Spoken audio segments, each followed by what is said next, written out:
तू काहे तिरंगा मरका पहने के मत करा।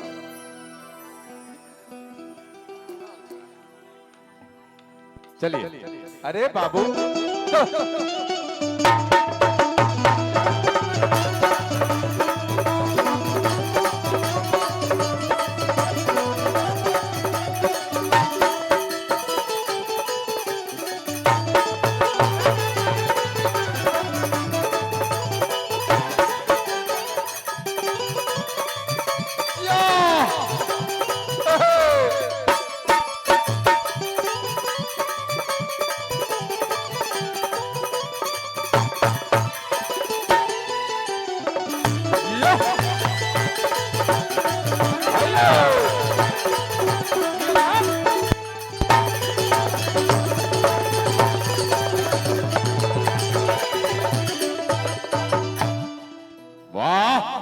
सुंदर, अति सुंदर।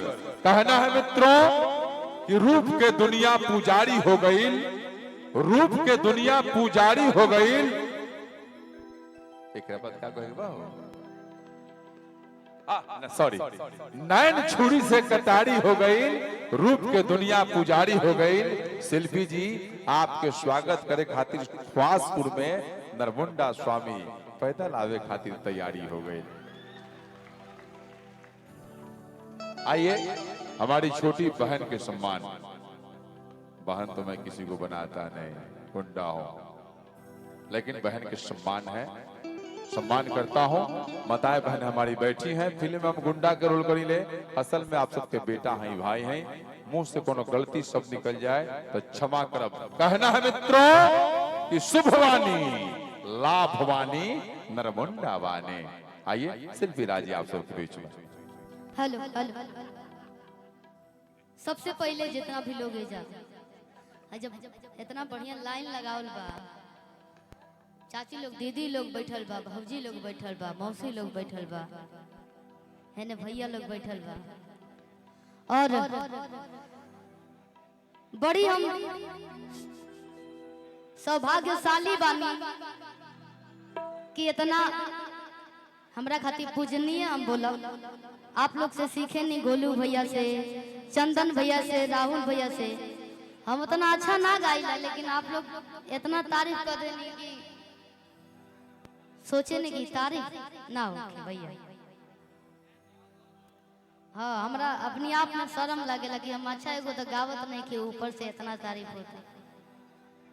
सीखा था नहीं, और इतना आप लोग के आशीर्वाद मिलेला, हौसला मिलेला।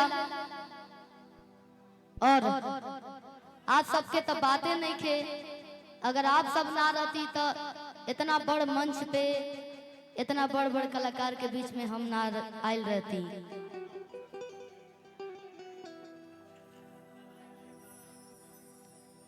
और बड़ा अच्छा लागता एजा,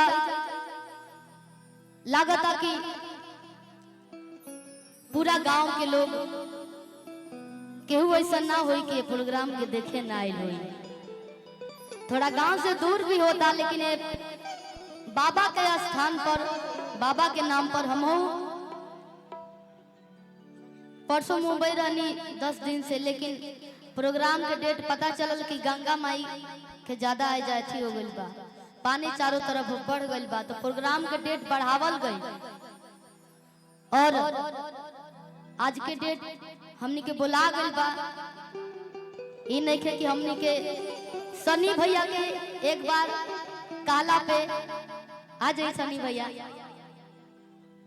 सनी बाबू आप आ जाएंगे, और राम बाबू भैया, कलाकारों के दिल में रहने वाले राम बाबू भैया आप आगे आएंगे, और शिल्पी राज जी का अपने हाथों से आप सम्मानित करेंगे।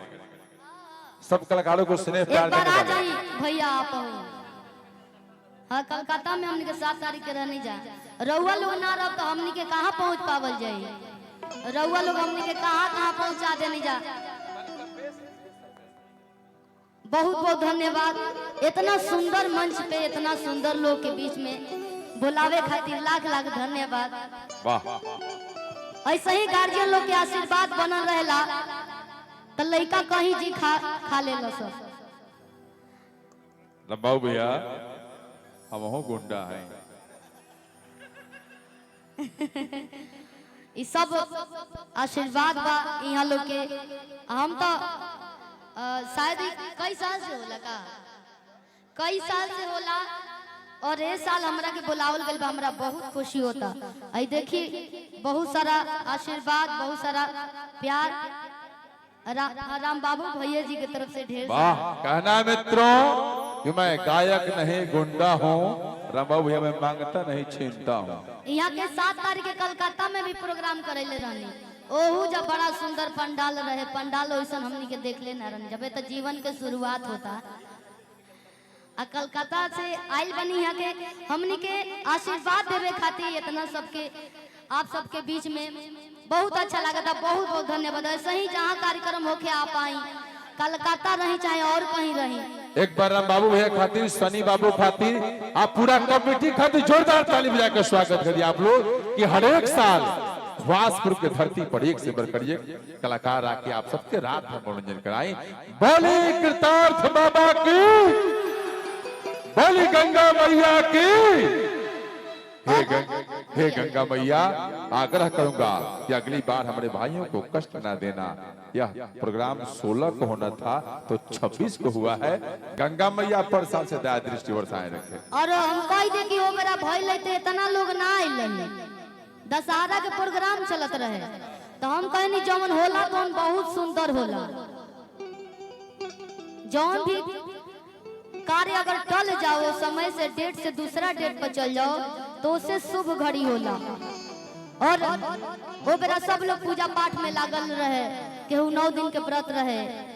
हमनी के कलाकार कहाँ कहाँ गल रहने जाए जब पतो नहीं खे। 9 दिन एकदम हालत खराब की, आवाज कसहू बचावे के रहे। और चली बहुत खुशी होता, पूरा कमेटी के बहुत बहुत धन्यवाद इतना सुंदर मंच बनावे खातिर। एजा के लोग के बहुत बहुत कोटि कोटि प्रणाम बा। एक बार हाथ उठा के आशीर्वाद दे दीजिए तो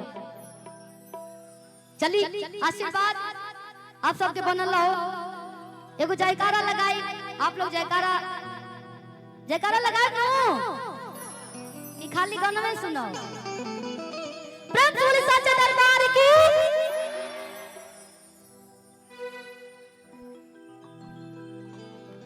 और बाबा के स्थान पे आइल बनी, हम हाथ जोड़ के प्रार्थना करतनी कि बाबा हमहू के अपन आशीर्वाद दी कि हमहू अपन गायकी के क्षेत्र में आगे की तरफ बढ़ी और यही सब लोग के प्यार पाई, सब लोग के आशीर्वाद पाई। प्यार पावल एगो बड़ बात होला, एगो ओकरा से बड़ बात होला जब आशीर्वाद मिलेला तो। प्यार आशीर्वाद दोनों बनल रहो। अगर गावत घरी कोनो गलती हो जाई तो अपन छोट बच्ची समझ के माफ करब, काहे से कि हमहू आप सबके अपना घर के गार्जियन समझेनी और आप लोग वही तरह हमरा के प्यारे देनी। एगो बात माई के दरबार में गइल बड़े, माई से कहत रे कैसे इतना कचकचवा भीड़ लागल बा। भक्त कहत रे कैसे कैसे कैसे किया कुंदन तो सारा हार धोला,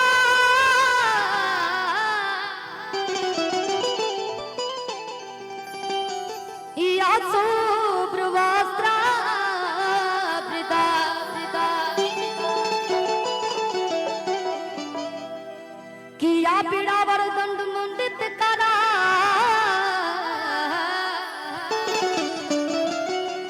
या श्वेत पद्मासना।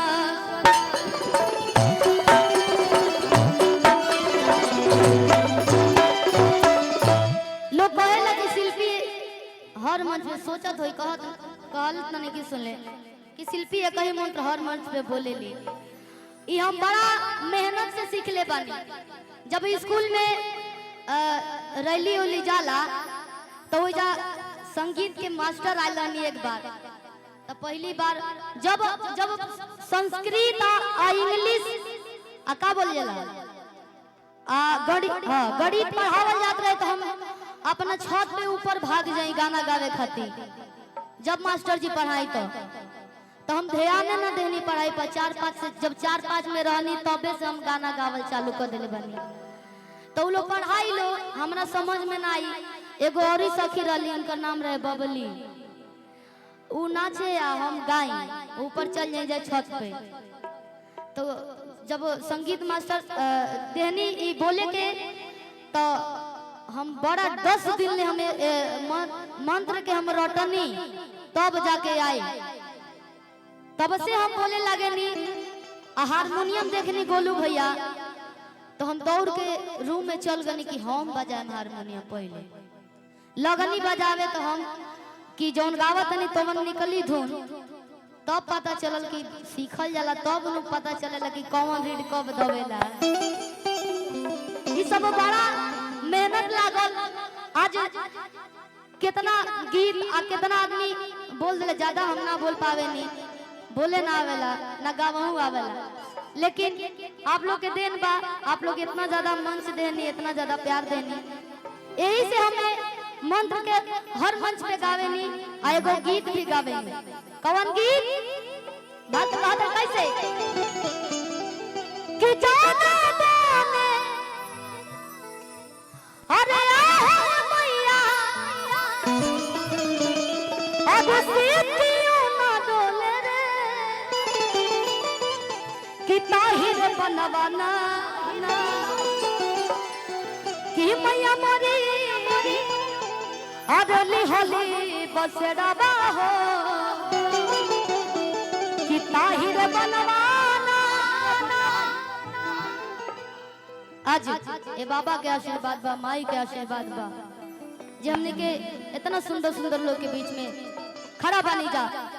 चली चालू करे के कि जाना जाने है मैया अब सीतियों ना डोले रे, कि ताहिर बनवाना कि मैया मोरी अरली होली बसड़ावा हो, कि ताहिर बनवाना।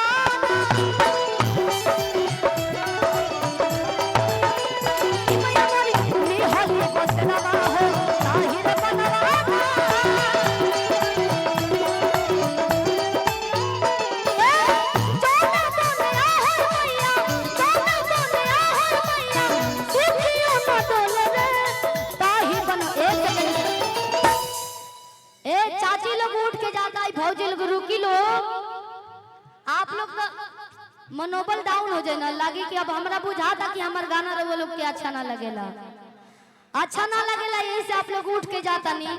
आप लोग बैठ जाइए, बहुत अच्छा जा। अबे चंदन भैया बानी, राहुल भैया बानी, हमार तो गाना आप लोग सुन लेनी।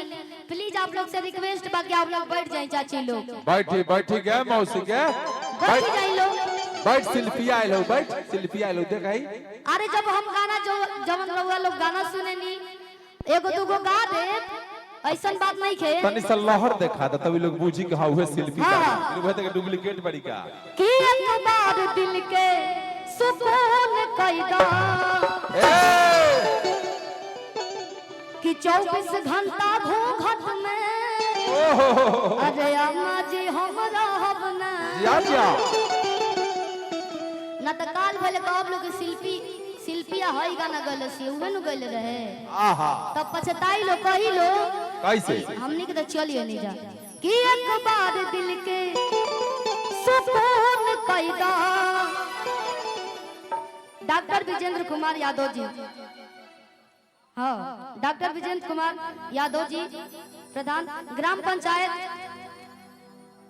खवासपुर, जनपद बलिया, उत्तर प्रदेश, पशु मित्र। आप लोग बढ़ जाइए। बैरावेट जिलाध्यक्ष, निवास बाबू के डेरा, पश्चिमी जयप्रकाश नगर। आई बहुत बहुत धन्यवाद, बहुत सारा प्यार। अभी हमारा हमारा बात के असर नहीं के पड़ता आप सबके बीच में, बुझा गल की ये प्यार का हमारा खातिर। चली बहुत सारा आशीर्वाद, बहुत सारा प्यार। चली चले के बाद से हम हाँ एगो भजन गाए, बाकी हम भक्त गल बड़े माई के दरबार में कहा था कैसे कि माथे पर मुकुटवा शोभे, ओहो अरे कान कुंडलवा, कि तीरिया धनुषिया माई के, शोभे तालावरवा। गोलू भैया के आने हमारा आवाज भारी हो गल। हम तो ऐसे ही नहीं कने के जाके हो जा खाली हाजिरी लगा देम तो हम चल जाई। कहे का कि माथे पर मुकुटवा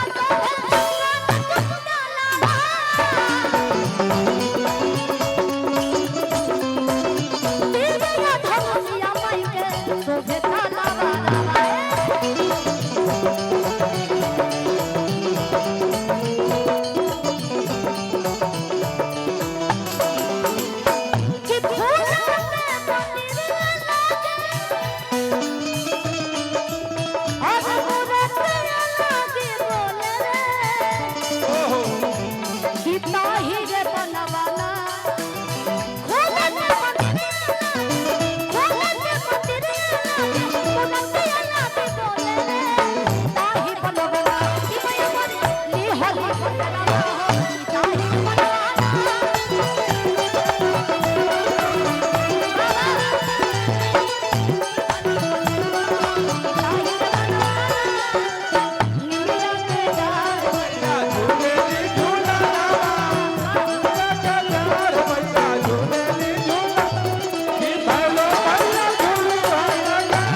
संतोष भैया रवि भैया की तरफ से है ढेर सारा आशीर्वाद। गोलू राम बाबू भैया की तरफ से, चंदन भैया की तरफ से, गोलू भैया की तरफ से, जब कलाकार की तरफ से है पैसा मिले लगे राम बाबू भैया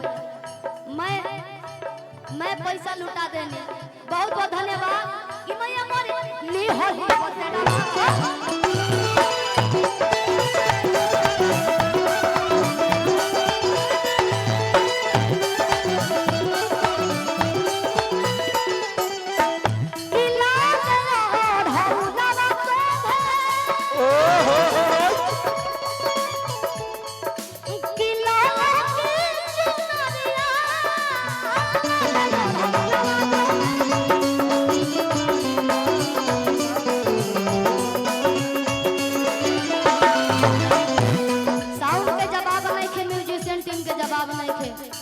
सही लहरा ले रही सबे कि लाल रंग मुहावर में लगली चुनो मुनिया भाई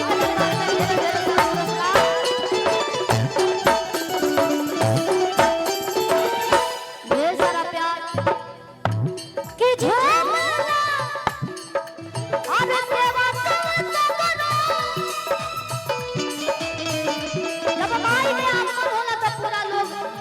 अपन काम छोड़ के माई के भक्ति में लग जाला। आप लोग उठल बैठल कम कर दी चाचा लोग बुझाता कि प्रोग्राम ढेर देरी से होता ना तो लोग पैरों सीधा करे जाता रे। हाँ हाँ कुछ लोग फ्रेश हो जाता है। आप लोग जाए लोग कुछ खा पी ली लो मेला भी लागल बा।